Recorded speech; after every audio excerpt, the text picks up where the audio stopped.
범죄를 저지르고도 형사처벌을 받지 않는 촉법 소년이 크게 늘고 있습니다. 대구와 경북에서 5년 새 3천 명 가까이 되고 해마다 꾸준하게 증가하고 있는데요.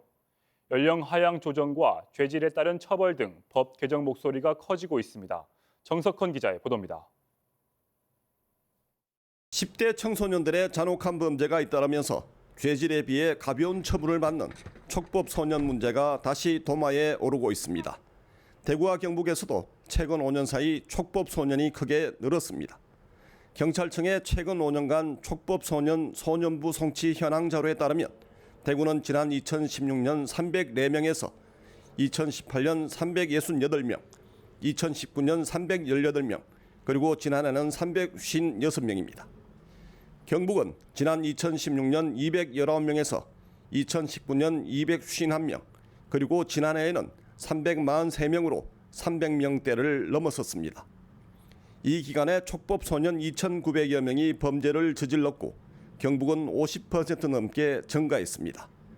범죄 유형별로 보면 전국적으로 절도가 2만 1,000여 건으로 가장 많고 폭력 8,900여 건, 강간추행 1,900여 건 순이었고 살인과 강도도 각각 8건과 42건입니다.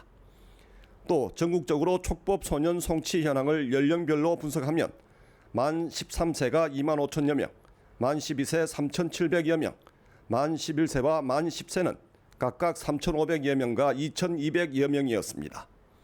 이처럼 촉법 소년이 급증세를 보이자 연령 하향 조정과 죄질에 따른 선별적 처벌을 요구하는 목소리가 커지고 있습니다.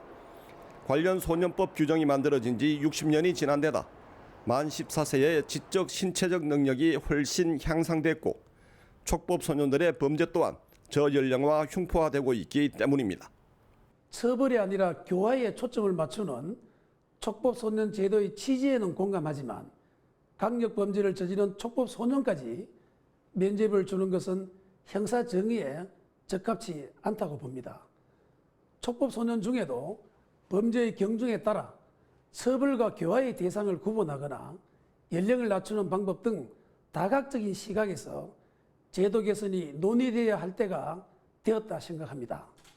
여기에다 촉법 소년은 만 14세 이상 19세 미만인 범죄 소년과 달리 경찰청에서 소년부 송치 현황만 관리할 뿐 재범자와 재범률과 같은 통계 관리를 하고 있지 않아 대책 마련이 시급합니다.